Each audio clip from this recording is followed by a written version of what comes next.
Hi, I'm Bobby BagHead, your baghead buddy, and you're watching or listening to BagHead Radio. This series featuring the Adventures of Sherlock Holmes. Sherlock Holmes, starring Basil Rathbone and Nigel Bruce. The makers of bromoquinine cold tablets bring you another adventure of Sherlock Holmes, with Basil Rathbone as Sherlock Holmes and Nigel Bruce as Dr. Watson. Friends, when you're the victim of a cold, remember this. Bromoquinine cold tablets are made exclusively to help relieve the usual distress of cold. They're not a cure-all. They're made for one purpose, and one purpose only, to help relieve the common miseries of a cold. The ache, the pain, the fever, and nasal stuffing. That's why they do such an effective job. Give yourself the advantages of specialized medication. When a cold attacks, take bromoquinine cold tablets as directed, and only as directed. Now, here we are again in our habitual armchair in front of Dr. Watson's fireplace, waiting for the good doctor to put down the evening paper. Oh, I beg your pardon, Mr. Manning. I didn't see you come in. I was reading about your latest American gang shooting. Yes, crime seems to be riding high, wide, and handsome in most of our big cities, I'm afraid. What a pity we haven't got Mr. Sherlock Holmes on the job. This is just what I was thinking. But on the other hand, these gangs of racketeers have sprung up since he retired. Perhaps he wouldn't know how to handle it. Rubbish. I can remember just one case we handled back in 94. It was concerned with Giorgiano, the worst gang leader New York ever had. They didn't call it racketeering in those days, but it amounted to the same thing. Kidnapping, blackmailing, bombing, terrorizing innocent people. By during the course of that particular case, Giorgiano had one man taken for a ride, as you call it. Yeah, that sounds interesting. Why don't you tell us about it? Well, it's a bad story. Let me see. It was in November in the year 1894. Holmes and I were sitting in our rooms in Vegas. Well, I thought you said this story was about the head of a New York gang. Yes, so I did, Mr. Manning, so I did. Don't you interrupt. Even famous gangsters have been known to travel about from time to time. Well, as I was saying, Holmes and I were sitting in our rooms in Baker Street, and our housekeeper, Mrs. Hudson, ushered in a friend of hers, a landlady who kept lodgings in Great Orm Street. Holmes invited her to sit down. The poor woman was obviously harassed and kept sucking away at the fringe of her cape.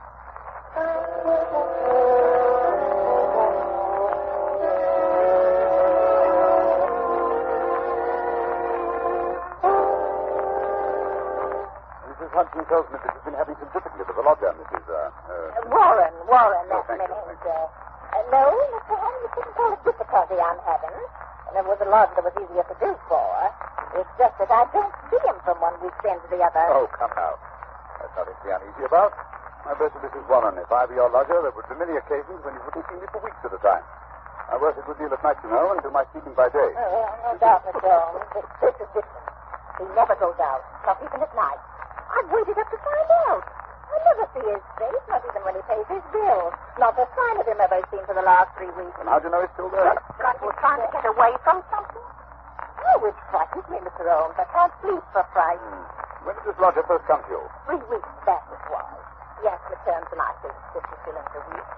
You see, there's a fine sitting room and bedroom all complete like at the top of the house. Yes, indeed. Go on. Well, Mr. Holmes, he says to me, I'll pay £5 a week if I can have it on my own terms. He took a £10 note out of his pocket then and there and gave it to me 2 weeks in advance.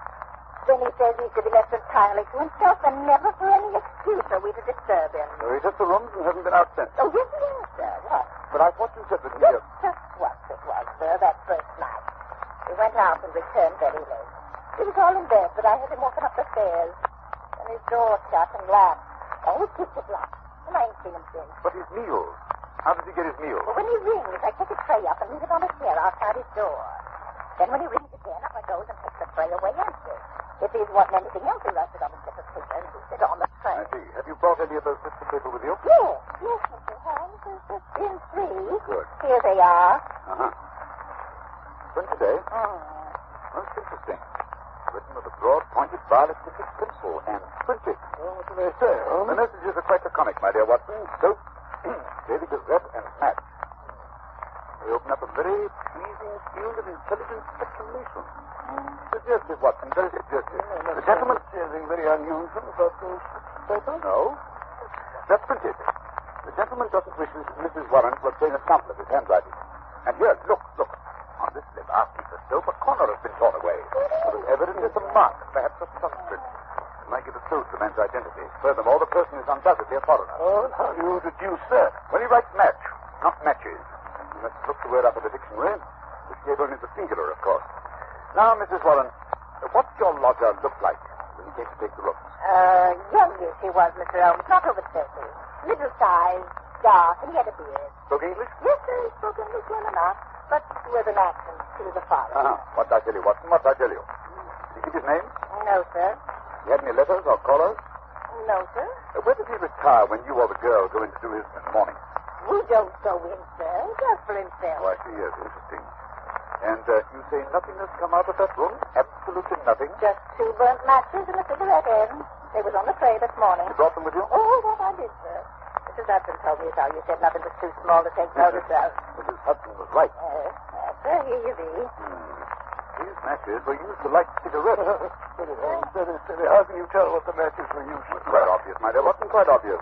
The shortness of the burnt end. At least half a match is consumed in lighting a pipe or a cigar. Hello. Well. This cigarette is certainly remarkable. Yes, Mrs. Warren. The gentleman who is now living in your rooms is not the gentleman who engaged them. No, Holmes, you can't tell us that. You can deduce that from the cigarette itself. Elementary, my dear Watson, elementary. Notice the size of the thing. I believe you said the first gentleman had a beard, Mrs. Warren. Yes, sir, a black beard it was, and a flowing moustache. Yes. Now, take the cigarette. Only a clean-shaven man could have smoked it down this far. Why, Watson, even that bristle you call a moustache would have been singed. That's not very funny. Perhaps he used a holder. Impossible, my dear fellow. Notice the way that it's matted at the end. No, it's a different person entirely. How could he have got in? Well, he went out the first night, Mrs. Warren tells us. But did the same man return? I think not. I think it was the second chap who came back. The one for whom the first man took the room. Perhaps they both returned. Possibly that there are 2 men in those rooms. Excellent, my dear Watson, excellent. You're coming along. Sorry to interrupt, but I just wanted to take a second to remind you to like and subscribe, comment below. Now, tell me, Mrs. Warren, how much does the fellow eat? Would it be enough for 2? Oh, no, sir. He eats so little I often wonder if he can keep life in one. Well, that settles that. Oh? Well, Mrs. Warren, there seems to be nothing more to be done for the moment. I hardly think the situation is dangerous, at least not for the present. But keep us informed of any further developments. Oh, thank you, Mr. Holmes. I feel easier in my mind already. Thank you, sir. Thank you. Not at all. Good day, gentlemen. Good day, Mrs. Warren. Look here, Holmes. You're not going to go fucking about in this affair. The man is probably just a harmless eccentric of some sort. You never know, Watson. You never know. Whoever he is, he's living in terror. Huh? Terror of what, I wonder? Oh, rubbish. Besides, who's going to foot the bill? What do you expect to get out of a case like this? Education? The pursuit of knowledge, Watson, is my great hobby. Pursuit of knowledge of a foot. Curiosity, that's what it is. Plain, unadulterated curiosity. Oh, possibly, Watson, possibly. Education, pursuit of knowledge, curiosity. Perhaps they all amount to the same thing. So where are you going to look for your education in this case, if I may ask? In the Daily Gazette, my dear fellow, in the Daily Gazette. A newspaper is often a very storehouse of knowledge.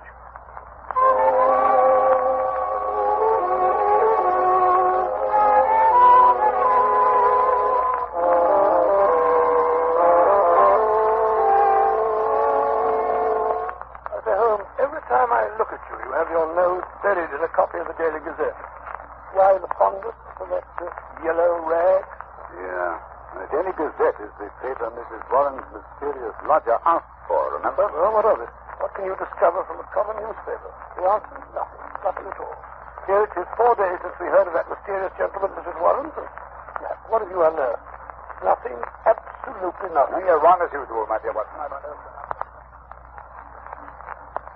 We interrupt this program to bring you a special bulletin from the NBC newsroom in New York. President Roosevelt will address the joint session of Congress at noon tomorrow. We return you now to the Adventures of Sherlock Holmes. My keep his enemies to the hiding place of the mysterious lodger. How would you go about keeping in touch with him? Just learn now. Through the papers, my dear fellow, through the agony columns. And since Mrs. Warren's lodger received only one paper, the notices must appear in that. See now, but how can you tell which notice is the one we're after? By elimination, Watson. by elimination. Take this paper, for instance. The edition which appeared 2 days after the lodger took up his residence with Mrs. Warren. The agony column, of course. Let's have a look. Dear me. What a collection of groans, cries, and utter nonsense. Oh, perhaps, my dear Watson, perhaps, but nevertheless, an invaluable hunting ground for the searchers after education. Well, go on. The first one reads, surely Jimmy will not break his mother's heart. That's a very certain. Listen to this. It's the lady who fainted in the Brixton bath. Disregard that. The lady doesn't interest me. Here's another. Every day, my heart longs. Oh, bleach, Watson. Unmitigated bleach. Go on, please. Well. Be patient. We'll find some means of communication. Meanwhile, what's this column? It's signed G. Sounds more plausible, eh? Are there any others? Yes. 3 days later, we picked up the trail again. Here it is. There, that one. And making successful arrangements, patience and prudence, the clouds will pass. G again. Yes, nothing for 2 weeks after that. Then comes something more definite.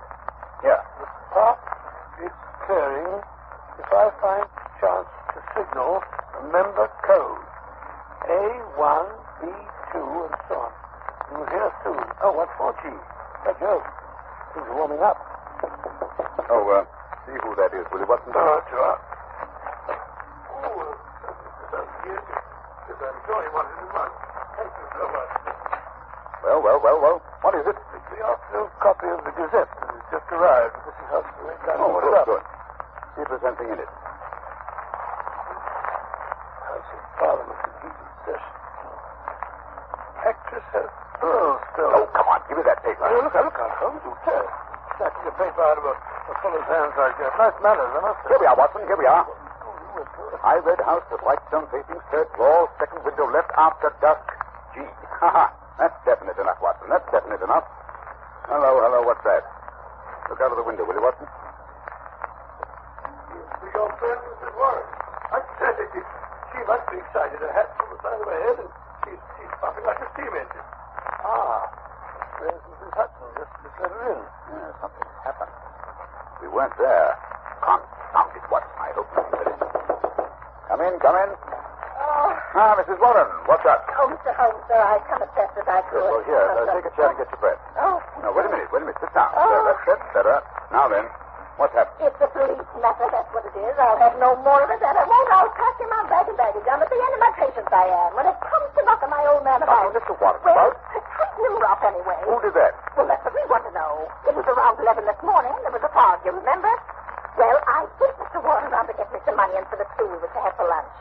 Well, he says he got no more than 10 paces down the road when 2 men come up behind him, threw a coat over his head, and bundled him into a cab that was standing beside the curb. 12 o'clock, 1 o'clock, and he don't come back. And there am I and me stew left waiting for the onions. Well, at 2 o'clock, they come up a stew anyhow. And you know what a stew is like without onions. Yes, like tea without... Yes, without milk. I like mine. Well, tea without milk is about that. It's one of the most... Go on, Mrs. Warren. Go on, never mind. Yes, well, at 3 o'clock, my old man comes home, all black and blue, and his coat torn. At first, I think he's been in some pub. He's got a weakness for a drop now and then. Yes. Well, go on. And pretty soon, I see he's not drunk, just dazed, and he tells me he's been driving around for 2 hours with a couple of men threatening him, and finally they opened the door and shoved him out. And when he comes to, he found he was on Hampstead Heath, so he took a bus home, and there he lies now on the sofa, moaning and groaning. Indeed, most interesting. Oh. Did he notice the appearance of the man? Did he hear them talk? No, Mr. Holmes. He's plain dazed. He just knows he was lifted up as if by magic and then dropped again. If by magic? Yes, sir, that's right. And you connect this attack with your lodger? Well, sir, we've been living there 15 years now, and those such happenings ever came before. I've had enough of it. Money's not everything. I'll have him out of the house before the day is Now, done. wait a minute, Mrs. Warren. Wait a minute. Don't do anything rash. The matter's becoming more and more interesting. It's clear that these men mistook your husband for your lodger, and the heavy fog this morning, and when they discovered their mistake, they released him. They threw him out, they did, on his ear. Yes, well, wait a minute. The important thing is that your lodger's enemies have found him. They're on his track. They'll be back. I suggest you return to your home at once before anything serious has a chance to happen.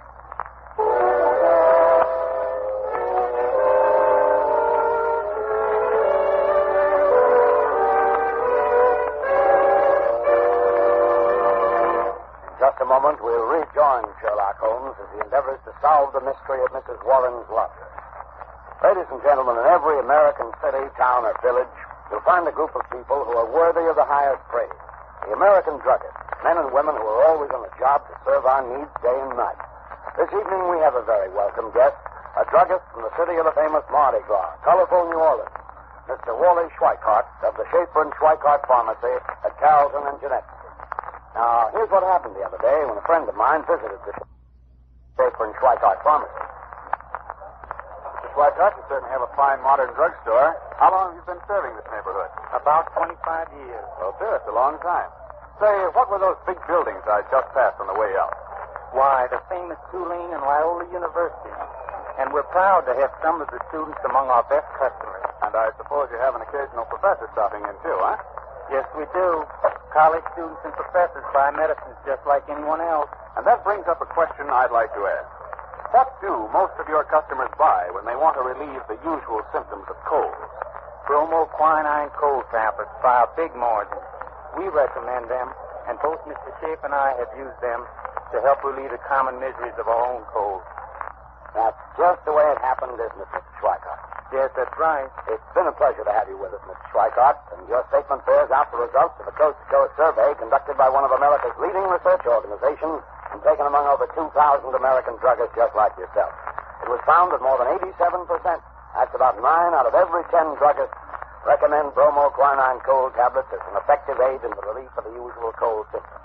And in addition, the majority of these druggists said that bromoquinine cold tablets were their largest selling tablets made exclusively for the common distress of cold.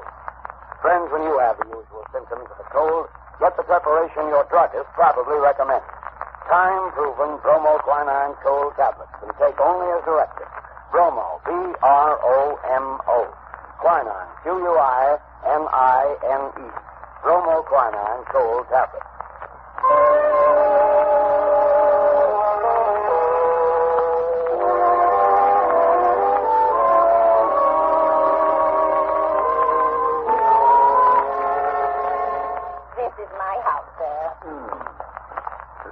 Very tidy indeed. Starched curtains, polished doorknobs. I do my best, Mr. Holmes. Now, where do I put my key? Those windows on the top floor where the lamp is lit. Those are the lodgers' rooms, I take it? Yes, sir. Oh, here's the key. You slipped inside the letter number bag. Will you come in, gentlemen? Holmes? Oh, the door's open. Come on in. I say, why are you staring at that house across the street? You see it, Watson? You see it? Of course I see it. I'm not blind. High red house with white stone facing. Of course. The message. Yes. Watson, that is undoubtedly the signal station. Notice the to let sign in the window? An ideal spot, my dear fellow. An ideal spot. Yes, I was supposed to be gone inside. We're keeping Mrs. Warren waiting. Right, Watson. Practical as usual. Oh, Mrs. Warren, what now? I don't rightly know, sir. I suppose we begin by taking a look at this mysterious lodger of yours. Well, how are you going to manage that if he keeps the door locked? When do you take his next tray up to Mrs. Warren? Usually I use tea around 4:30. 4:30, eh? It's almost that now. Is there any chance, another room with a door opening onto this corridor? No, sir, that is... Oh, wait a second.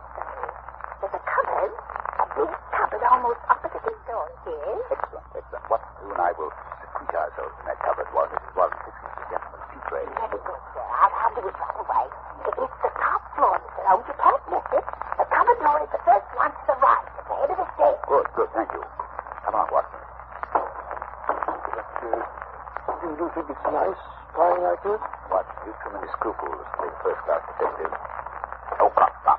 Stairs, they creak like a rusty. Now what are you doing? Removing my shoes. You better follow my example. That way you'll have a much better chance of being undetected. Very well, but I feel like a criminal myself. Oh, not I can't get my shoelace undone. Well, for goodness sake, break it. We can't sit here all night. All right. Oh, there you are. Come on now. Quiet. You sound like the charge of the light brigade. I'm not making any more noise than you are. Easy now. Cupboard door. Yes, so. What? What you said was a large. Oh, good thanks, please, Julia. Close the door. Only look at the crack. That's not too Move up a little. I can't do the best thing put together like this. Well, not supposed to. I'll do this little brand bit of it myself. Here comes Mrs. Warren now. Stop that noise, Watson. You're pumping like a grappler. Yes, here she is.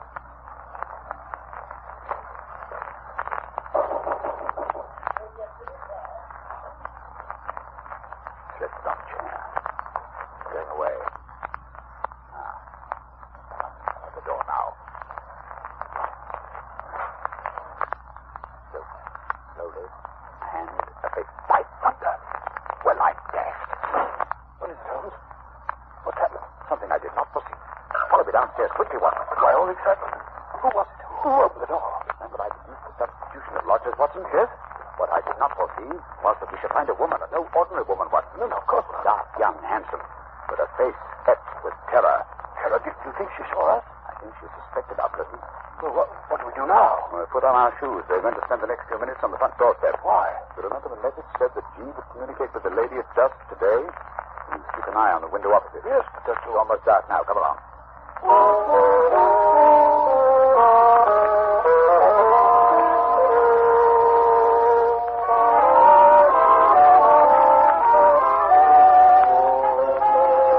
Holmes, we've been here for half an hour. My fingers are practically numb. Perhaps your friend has seen us and been scared off. Well, it's always too dark. It's more likely that something has happened to prevent his coming. Hold on. There's a light over there now. Yes, I can see a shadow. Look, there he is. Pale face. That's the pair. He's got a candle. Peering across. Once they're sure she's there. Now we see this flash. A single flash. Stay. Take the message, Willie Watson, so we can check up on each other. Oh, I will. T. That is T-A-T-S. Wait a minute. There's down. Another T. That was the beginning of the second word. Now E. Then comes an N. Long one this time. It's another T. An A. It's not. Oh, surely that's not all. At 10 Tower. At 10 tonight. That's why I wake up. I had it. T-A is the initial. Let's go again. Why she got a waist like that? I can't keep up with it. Wait a minute. The same message over again. Curious, Watson. Attenta. Must be in cipher home. Not a very obscure cipher, Watson. It's Italian. Attenta means beware. It must be urgent. Maybe just get it. Still the same message. Attenta. Hello. You broke them off. The light's gone out. Someone's broken a window. What's that? Quick, Watson. We must get in there. Something violent is happening.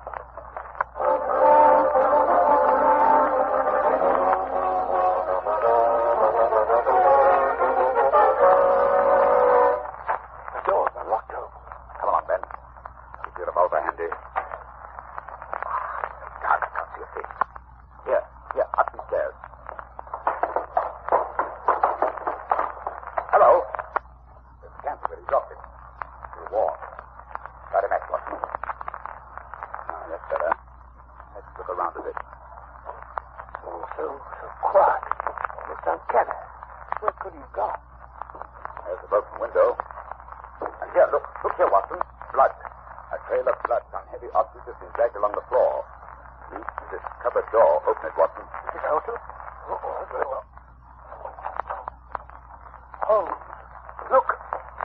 On the floor, a man. On his back and covered with blood. Look, there's a knife.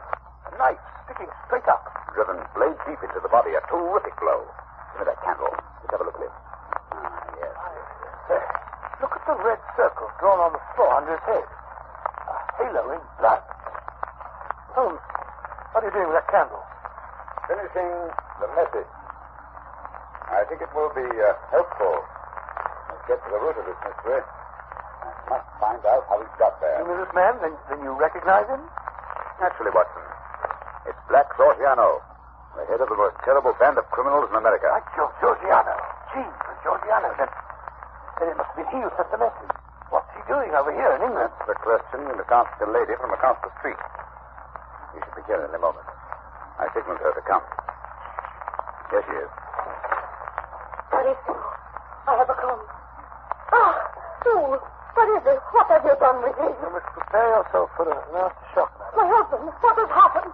What are you hiding from me? Who is that on the floor? I beg of you not... Oh, let me see. Georgiano. Romeo, you're seeing him. He's there. Please don't be so upset, madam. But it is wonderful, marvelous. What? You are the police. You have killed him. Oh, I'm so happy. You have killed He him. was dead when we found him. was so. But it was my Jenna who killed him. My wonderful Jenna. He has done it to protect me. He has saved me. He is magnificent. But where is he? Just now he sent a message for me to call. It was I who sent the final message. Your husband disappeared out of the back window, if I read the signs correctly. But I ran away. For my husband, he did it to protect himself. To save me. No one could blame him. You could not arrest him for that. No. Now that your Jenna is dead, we fear nothing. We are free. Perhaps you'd like to tell us about it. I may be able to arrange matters with Scotland Yard. Well, Jenna is my husband. Gennaro Luca. I am Amelia Luca. My husband and I, we live in New York. We are happy until my Geno's brother, he meets this Giorgiano. He was a devil. A monster. There is no judge in the world who would punish my husband because he killed him. Yes, I understand he had rather an unsavory character. He was a king. He makes the young Italian men join in his society. Gennaro's brother was one of his men. He cannot break away. He must do the most terrible thing. And then one night he say no. He was shot. Shot in the back. In the back? Quite a sportsman, huh? Oh, quite what? After that, this Giorgiano, he say my husband must join his gang. He began to make love to me. He was terrible. I'm so afraid. So you ran away? Yes. One night we go on a boat for England. But we know Giorgiano will follow us when he finds out. My Jenna, he had me where I will be safe. He knows Giorgiano will come, and he waits for him outside. Tonight he arrives at last.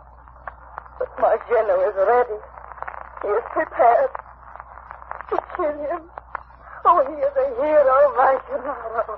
I don't know what the British point of view will be, but I imagine that in New York, this lady's husband will receive a pretty general vote of thanks. Oh, I think we can arrange the British point of view, Watson.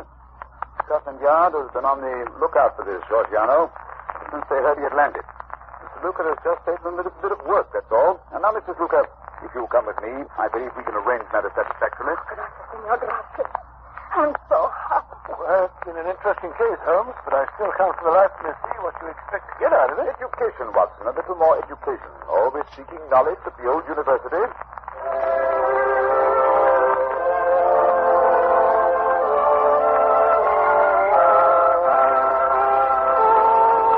In just a moment, Dr. Watson will be back to tell us about next week's story. Ladies and gentlemen, when colds are prevalent, act wisely. Don't neglect the cold. Rest and avoid exposure. Remember, if neglected, even a so-called light cold may lead to more serious illness. But if a cold attacks with its headache, pain, nasal distress, and fever, take bromoquinine cold tablets. They go right to work to help relieve the usual miseries of a cold. They're specialized medication, and they work internally.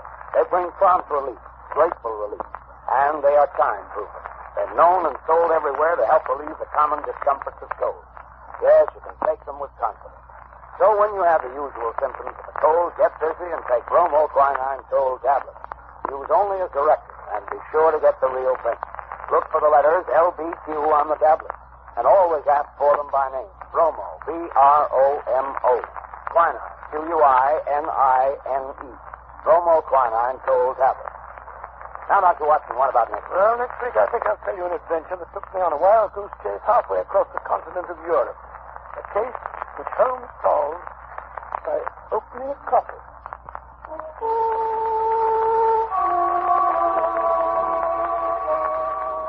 You have been listening to a Sherlock Holmes adventure adapted from Sir Arthur Conan Doyle's story, The Adventure of the Red Circle, with Basil Rathbone as Sherlock Holmes and Nigel Bruce as Dr. Watson. The dramatization was by Edith Meiser, musical interludes composed and conducted by Lou Crossmark. This program is presented from Hollywood each week at this time by the makers of bromoquinine cold tablets, prompt relief for cold distress. This is not Manning speaking. Christmas seals are the stamps that help fight tuberculosis. Your contribution to the health and strength of our nation. Buy your Christmas seals today. This is the Red Network of the National Broadcasting Company.